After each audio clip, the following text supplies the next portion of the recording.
It's all about creative risk. There's success in sequels. It's about a bankruptcy of ideas. It's a business. It's become self-destructive. It's still about ideas. Excuse-moi. Peter Bart gives heart attacks.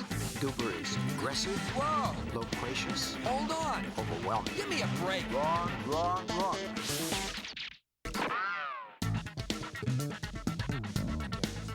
On today's Sunday Morning Shootout, will technology change the way stories are told?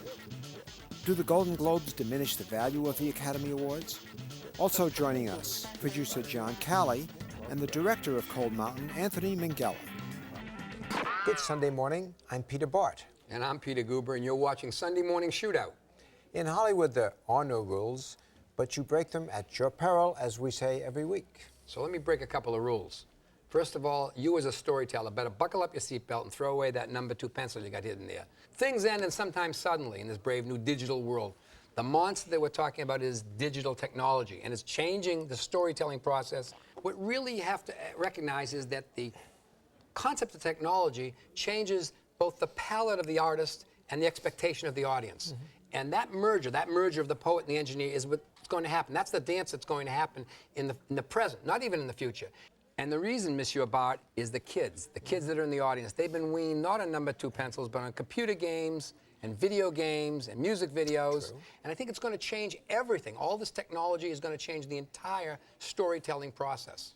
So it's an appropriate time to give me this little lecture, because after all, Lord of the Rings, The Return of the Kings, I mean, this is the high point of the technological movie, if you will. But you know, my experience, Pete, is that just in terms of the movies that technology has given us, you know, for every Star Wars, there's a Godzilla. You know, for every Speed 1, there's a Speed 2. And the trouble is, the storytelling hasn't really caught up with the technology. I mean, one has to remember, Pete, that among the underperforming pictures of this year were techie movies. The Hulk, Terminator 3, Lara Croft. So, you know, they're not automatic shoo-ins just because there are a lot of CGI effects. And the other thing is, Haunted Mansion, a perfect example of a techie movie in search of a story. Mm-hmm. And Matrix, which had lots of story, I had no idea what it was about. I think for every step forward, there's a step backward. And I'm not totally persuaded that the art of storytelling and acting has not been set back by the new palette, as you call it, quite appropriately. I think that the question is, you have to recognize that whether it's a digital storyteller or it's technology, one has to be able to convert the O's and ones of digital wizardry into oohs and ahs. I agree with you on that.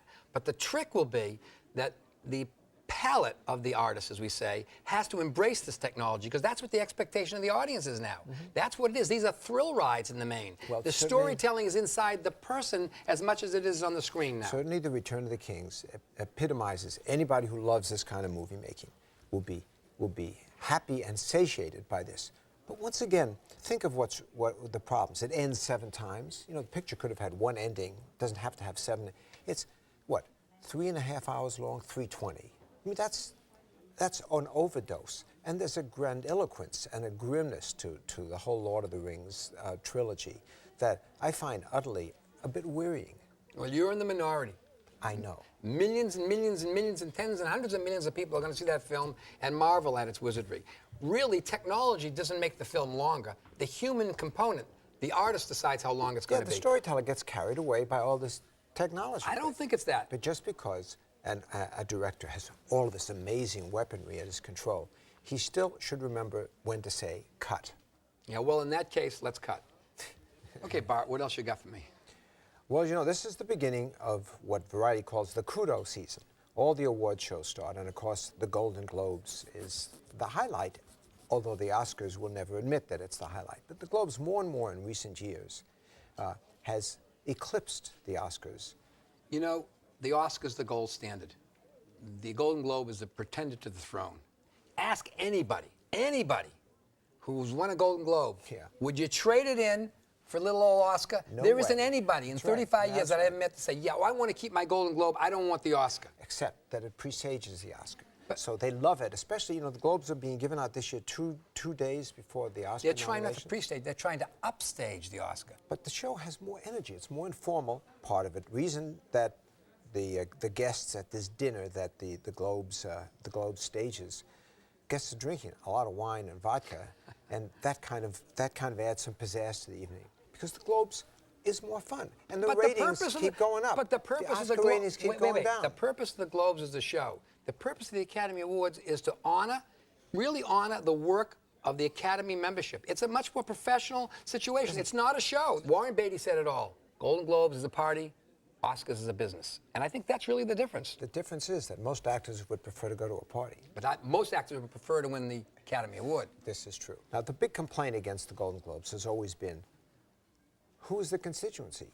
And what are the Golden Globes? And as you and I know, there are 93 members of the Foreign Press Association. 93 compared with 5,000 plus members of the Academy who vote for these kudos. And who are they? They are the foreign press, but many of them aren't foreign, and many of them aren't part of the press. So the constituency does leave something to be desired. The studios made them credentialed. You know what? Do you remember And back the 15, NBC 20 made years them ago? You know what they said? We want an entertainment show. Yeah, do you remember the days no one showed? They'd give out awards and there's absolutely no one. And the award goes to Peter Guber. Where is No, wait a Guber? minute. I don't see Peter Guber showed. I showed. You yes. showed. I won Yeah. a number of times. Yeah, weren't But you look, embarrassed because no one else showed? I'm never embarrassed in winning. Winning is an embarrassment. Maybe losing is an embarrassment. Winning is not an embarrassment. Yeah. But here is the real key, I think, the Academy Awards. It is the gold standard. It is something that your peers, that's the key, your peers vote for you. You know, getting up on the stage at the Academy Award and thanking your mom and dad is the pinnacle of your career. They don't think their mom. They think their agent and their manager and their at the lawyer. end of the day, they cry and mom and their dad. proctologist. They never think of mommy You and know dad. about your proctologist, but I will tell you, you can do something with a Golden Globe that you can't do with the Academy Award, and that deals with the proctologist. I don't have to worry about that. John Calley likes to keep us guessing, whether he's managing a major studio like Sony or producing such great films as Catch-22 or The Loved One. He continues to maintain his free spirit and his refusal to be slotted in Hollywood. Included on the slate for the new year is the much talked about Dan Brown novel, The Da Vinci Code. Good morning. Good morning. It's good to see you all. Welcome, John. So, The Da Vinci Code. Right. Ken, I don't want to barge in with a correction, but I'm doing He's closer correcting me already. No, with Nichols and Julia Roberts, Right. starting next month. So Da Vinci Code will that's go the next second. picture. Yeah. Right. And the name of the Nichols picture, of course, is Closer. It's based on a Patrick Marber play that's been Right. quite well received. Shooting in England? Yeah. But the business of turning such an estimable novel as The Da Vinci Code into a movie, that's daunting. I mean, Yeah. the history, there's so many huge bestsellers that have never quite made it to the screen. Yeah. How do It's you a figure- density problem. I mean, that's Kubrick's favorite writer was John le Carré, but he could never find a way to satisfy that problem with compression. He loved his dialogue, he loved his incident, but the pictures would all have been 14 hours long. I think the way you solve the problem, if you want to do it appropriately, is to do what Nichols did with Angels in America. You do it in 6.5 hours and you run it on HBO. I don't think that's what you plan to do with Da Vinci Code. No, however. it isn't. Yeah. Who's writing the screenplay? Akiva Goldsman's writing the screenplay. Ron Howard is directing it. Same people as Beautiful Mind, so that should be exciting, I hope. Well, actually, one of the things is, when you did Remains of the Day, that was also a difficult book to adapt into a screenplay. Yeah, and a picture. it was astonishing difficult. Not too much play, book, not too much action. Very difficult. Pinter tried, and it didn't quite work. And then the director wanted Ruth Prower Jabwala, who has worked with her, and she did a very good job, and it sort of worked. Do books like that aim against the grain, against that young, fat, big space of an audience? Do you have to really have a much smaller target to hit when you go for those kind of books? It's odd. I think the literary world is slipping into a different universe, and I think we've bred a species of idiots who include ourselves. So we watch screens all the time, and we're oriented toward and prepared for images on small screens, hand screens, computer screens, movie screens, television screens. And as a consequence of it, the high concept seems to be more adaptable to the kind of films that we tend to do in the feature film business, which is usually derived of television success. Well, certainly in your last couple of years running Sony, Yeah. there were some very high-end, high concept pictures and rather pricey ones, including the Terrifying. sequels to Men in Black, the sequels to Charlie Angel, the sequels to Bad Boys. Very expensive pictures. Spider-Man. And Spider-Man. Try sleeping for a year while you're waiting for your $175 million movie to be finished. Right. It's right. frightening. And what is the lid? Is there a lid on these extraordinarily pricey sequels? I think it finally has to become a personal lid. I mean, mentioning Kubrick again, he had a self-imposed lid. He was very tight, and I remember fighting with him about Clockwork Orange. He wanted to spend $1,150,000, and I wanted him to spend $1,250,000 to make the movie because I thought it could be lush at $1,250,000. That was the catering bill on Spider-Man, right? It was the lunch meeting before we went forward. So I think it has to be imposed upon the film by the director. I think directors have developed so much leverage, the combination or the pair of the director and stars and consort, that I think studios become sort of powerless once you start the process. Once you hire the people that made Bad Boys 2 for us, you put on your safety belt and hope to God the picture works out, but you don't tell them to stop shooting. You just can't. So are we heading then into an epoch when basically the business of major studios is the franchise pictures and films of that ilk? Or can there continue to be some sort of a mix of genre? I guess there can. There is that other universe, the Sony Classics thing, which I know Peter was much involved in developing, represents a different universe. The independent film world does. But the problem is that, in a curious way, it is no longer about the audience to the extent that it used to be. It's about the theater owners. If a guy owns a 15-plex in Tierra del Fuego, our job is to get 5 of those theaters on the opening weekend, and we can't do it with a simple little play about a Costa Rican who's trying to smuggle a hernia to Nicaragua. They don't care. So we have to say, we've spent $175 million on it, and we spent $300 million advertising it, and we want 5 theaters that day, and we want essentially exclusivity. And we get it. God knows how long that will exist, because it is ludicrous. Must make your Friday nights when it opens Oh, pretty you know, terrifying. we've all been there. I mean, it's terrifying. You wake up at 4 in the morning, and in my case, somebody called Jeff Blake calls me, and it's a dagger in my heart, Sometimes he doesn't call, which is even worse. Right. That leads to a suicide attempt. But how does it feel? I mean, starting in the business as you did, producing the Catch-22s, and before that, I remember you were very much involved in The Loved One, which is certainly a prime example of a picture that would never get made today. $600,000. Never get made today. Yeah. It would be, even by Sony Classics would consider No, I it know. too small. I know. Now, how does it feel to graduate? Isn't that long, John? From that epoch to this, do you feel a bit like a homeless person?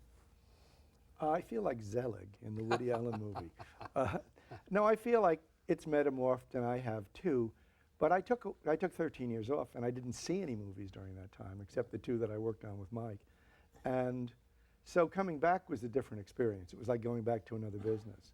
And, we were making Clint Eastwood Dirty Harrys for $3.2 million, $3.3 million. That was a wonderful business. It was almost impossible to lose money. This was at Warner Brothers. Yeah, But the success and failure different 15 or 18 years ago than it is today? The feeling inside you of having a success or a failure, is it any different? I think it's different because it seemed as though it was more enjoyable in those days. The experience wasn't so protracted. You don't have a film that's shooting for 18 months, for God's sakes. And the stakes are so high that it's life or death, it seems. It isn't. Who gives a shit? But am I allowed to say that? Yes. But in any case, nobody dies from it, but you're very unhappy for a long period of time. and you don't experience joy at the end. You experience relief, if you're lucky. Right. Or severe depression. They're the alternative emotions, but certainly no joy. As a consequence of this, we see so many of the pictures today that are co-ventures of 2 or 3 different studios. Sure. So the meetings must be, to say the least, rather unwieldy. And that's all about fear. It's all about the anxiety that follows the commitment. Right. It's very much like hiring an extremely skillful and very difficult director. You pursue him for months, you try to make the deal with him, you do, and then you do everything you can to arrest him so that he can't destroy you. I mean, it's this curious, circle of panic and excitement and so forth and so on. So what's the best part of running a multinational, multi-billion-dollar studio like Sony, and making an individual picture in England with a great filmmaker and a great writer? What's the joy and the pain difference? Well, the attraction of running a studio, and I've done it 3 times with 3 different studios, is that I don't have to come to somebody like me or you with a coffee-stained, soiled script and hope to Christ that someday you'll read it and say yes, that I can go to the next stage and hire a rewrite. Running a studio means you can say yes or no, but the nightmare is there's no really primary involvement in the project. It's a little bit abstract. You're basically a banker and hope that the person that you've loaned the money to buy the house with will make you payments. But it gets boring and terribly complicated. And I was making, as you probably were, 25 to 30 movies a year. And it's a nightmare. It never stops. And it's not much fun because there's no primary fun. What must be said is the money's good. Right. But you know, it's funny about ego. The king of ego at one time, Mike Ovitz, took credit for getting you to United Artists, and he said you were basically egoless. How can a great producer, you are a great producer, be egoless? You have to have some ego, some sense of self that carries you through the pitfalls. I had that at first, but then I had a lobotomy, and it relieved everything. I'm not egoless, but my ego is not invested in the movie business. It's not my primary interest in life. I mean, it's something that's been very generous to me and that I've enjoyed working at, but it's not what I'm all about. Going back to the MGM UA days, Yeah. I remember talking to you at that period about the Bond films, the James Bond films. Yeah. Ultimately, you ended up in a dispute with those characters Yep. about it. But were you tempted at that time to try to reinvent Bond in a whole different way? I mean, because this is one thing that marches on forever. Well, the fact is, I think I did, because the last Bond before I did, what was it called, GoldenEye, Right. did $16 million. It was a disaster. I mean, it looked like a very bad version of Miami Vice. So what we tried to do in GoldenEye was go back to the days of the huge teaser, an urbane lead, in this case, not Sean, certainly. I had done one before. I did Never Say Never with Sean at Warner Brothers, which was a sort of rebellious act. It was not made by the people that controlled the mainstream, the Broccoli's. Right. Somebody had the odd rights to do a separate kind of film, and we did that. And I think that it had diminished through a sense that the producers had of a sort of contraction. They'd made a lot of money, were no longer impelled to make that big splashy kind of film. I was, because I was desperate at United Artists. We had very little money and no material. It was ridiculous. That's a formula for disaster. It was, yeah. I mean, it almost was, and then thank God for Kirk Kerkorian, but That's right. And then along came Birdcage and some pretty good movies. We had Birdcage, we had Leaving Las Vegas, we had a few films, but there was never any money. What would you say you learned in the last 6-7 years at Sony of running a big studio today that will help you be a better producer? To never run another studio.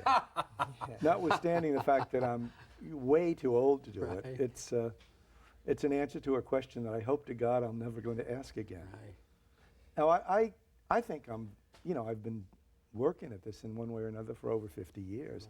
So I feel experienced and fortunate. But if I have success, it's all about betting on the creative people. I think it is, first of all, material, and then the man who looks through the camera, the director, and the writer. And I've always felt, I mean, when I first went to Warner's, having been a producer right up until that day, the thing that occurred to me that was going wrong in the movie business was there was too much producer input. I felt that, the days when Darryl Zanuck would have the director, he would sit in the room and look at dailies with the director and dictate changes. I want another individual on it. I thought that didn't make any sense anymore. So I tried to appeal to the filmmakers. And of course there were producers that are filmmakers. You have been and you have been. But there are many producers that are mostly relatives in some odd way, So I think, as in the case of controlling budgets, it's an issue that has to do with the appetites and the personal sense of ethics and discipline that the director brings to it. You started in the mailroom. somebody Yeah, said to me. I did. I was driving a school bus for a Catholic girls' school. And I hope to go back in a few I was years. going to say, that That's sounds That interesting. job may still be available. Yeah, I know. And Today, at least could now somebody- I'll have an automatic transmission. Could somebody start in the mailroom today and make it to where you did? Is that Oh, still possible? sure. Brian Grazer was a paralegal at Warner's when I was running Warner Brothers, and he used to come around and mooch and see if he could sit and talk to me. And he's a first-rate producer, lovely. I mean, I think we know that our business is accident, but if somebody had read the Da Vinci Code before I bought it and had acquired it in some way and brought it to me, they would be a star producer now. I mean, we'd be sitting around talking about their big upcoming picture, and it requires almost no formal training. I mean, it's all about manipulation and aggression and instinct. We're talking with producer John Calley, who has worked with some distinguished filmmakers in his time, such as Stanley Kubrick. And now joining us is another distinguished filmmaker, the Oscar winner for The English Patient, whose next film is Cold Mountain, Anthony Minghella. Welcome. Welcome, Anthony. Hi. We were talking before with John about the problems of adapting big novels into big movies. Not an easy job. You had indeed a big novel with a lot of incident. Were you daunted at the beginning of just adapting that piece? Well, I was, because first of all, it's an incredible book, beautiful book, so you feel the responsibility of a book that became almost instantly an American classic. But also, I'm an Italian Englishman who doesn't know anything about the Civil War, certainly didn't at the time of acquiring this book or reading it for the first time, and so I felt a kind of impudence as well, of being the last person really who had the credentials to go and do a film like that. But the process that I've adopted as an adapter of novels is a bizarre one, but it's sort of worked for me in the past, and that is that I read the book several times and then I leave it alone, and I don't go back to it. So in fact, I read this incredible book in 1998, and I haven't looked at it since. And I feel like one of the ways to avoid the pitfalls that John was talking about earlier, where you get bogged down in the contours and the phrasings of the literature and the incidents, is actually to leave it alone and imagine it's a story that somebody's told you, and that your job is to retell it as a film version and write your way back to it. So you're not, this is your new book, and you're not inclined to see how the chapters are ordered or how the story is told, because the film story is a completely different animal, really, and your job is to imagine that you're starting with an audience who knows nothing, and that you're, as it were, the sole proprietor of a piece of material, as if all the other copies of the novel had been lost and you were the last remaining reader of it. And just accept that your version will be a partial one, but the best that you can do to retell the joy and pleasures that you had in reading. And speaking, by the way, of difficult adaptations, Anthony's adaptation of The English Patient is one of the most amazing achievements. I mean, aside from the fact that the film was a kind of masterpiece, adapting that book was extremely difficult. But he did it. I mean, I don't know how you did. I could never have imagined it as a film. Well, I think the interesting thing is that what kind of book, I know that Kubrick had this feeling that only bad books would make exactly. good films, but I think what he was talking about was something very specific to the novels of the last 100 years, because I think that the contemporary novel is in an argument with literature and with narrative. It doesn't really like storytelling anymore. It feels like it's had to evolve into some other kind of object. And The English Patient was really a poem masquerading as a novel. It was fragmented, full of mosaics of ideas and time, and those things are really difficult to make into a linear story that you tell in a movie. This book is a very interesting sort of characteristic. It's like a 19th century, lost 19th century novel. It's as if it was written in 1865 and buried and somebody found it. And the novels of the 19th century are much more interested in narrative. They're essentially stories. And one of the reasons I think that was the case was because they were often published in serial form. Yes, yeah. And so their job was rather like being a soap opera writer. You had to get people to watch the next episode or Certainly, read Wilkie Collins and Sherlock Holmes, for example, Conan Doyle. Dickens. Yeah, I'm Dickens, just of reading Test of the D'Urbervilles again, Yeah. and that was released in chapters, and you can actually tell the shape of, there's a sort of story within each chapter, whereas the modern novel is much more complex and abstract, and therefore a little bit resistant to working in a film. Modern novels also is frequently devoid of any sort of emotional force, and I think one thing you've masterfully preserved in Cold Mountain is a real emotional thrust throughout the picture, which is quite great. But to make this damn thing, I mean, North Carolina, you went to the Alps of Transylvania. I mean, how in God's name did you end up in Transylvania? He's a vampire. You know, Disney, who are the parent company of Miramax, certainly didn't want this movie made, and MGM and you know, were involved originally, and they fell out because they were, I think, quite properly nervous about the cost. And so when you ask about what was I doing in Transylvania, well, quite simply, I wanted to make the movie in North Carolina. It's set there. Cold Mountain's a place in North Carolina. I spent nearly 6 months scouting every location, designing, casting, and then we got the top line of the budget in, and guess what? You know, we had to look somewhere else. How much was the savings moving from Transylvania from North Carolina? $40 million.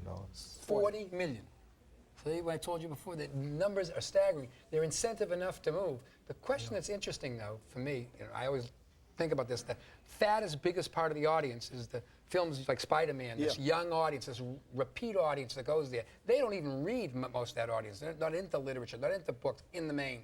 So it's an act of daring do when you aim at that target. Don't you realize that you have to be absolutely precise in hitting it? That's exactly right. I think you have absolutely no room for error at all. And that's I think, why it's so hard to get people to commit to them, because if you get something wrong in those films, there's no forgiveness. In a bigger event picture, you ask less, because the audience, you know, there are two kinds of movies, it seems to me. You know, there's the movie where you sit back in the seat and the movie sort of rocks you around for a couple of hours, and that's one kind of film. The other kind is the one where you're asked to lean forwards and participate and ask questions and quarrel.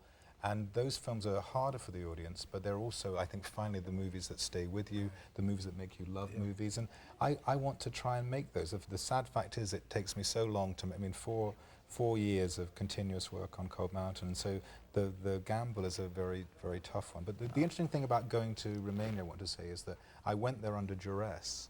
But actually what I found there, if you said to me today, you can have the 40 million, you can go back to America, I would say no, because there's a difference between authenticity and something true.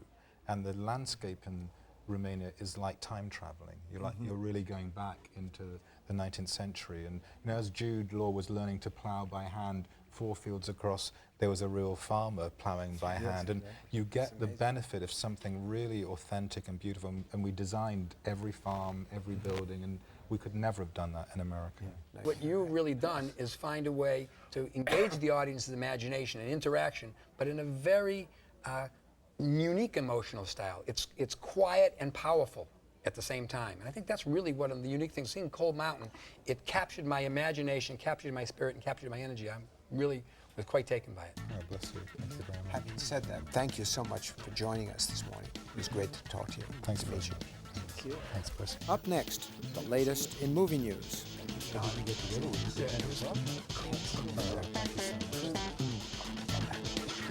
Good morning. And here's Linda Grazer with our Sunday morning hit of news. Good morning, Peter and Peter. He is defying skeptics.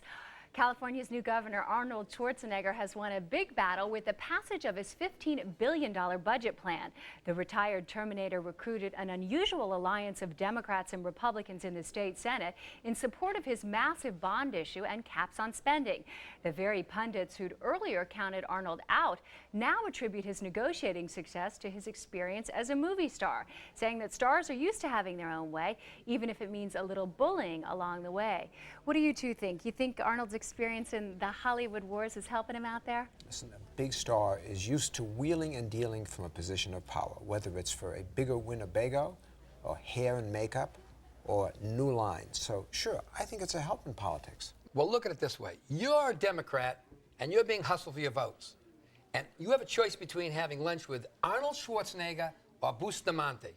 What would you do? I'm a Republican, and I choose Arnold. Thank you, Linda. You're welcome. And thank you for joining us. See you here next Sunday morning.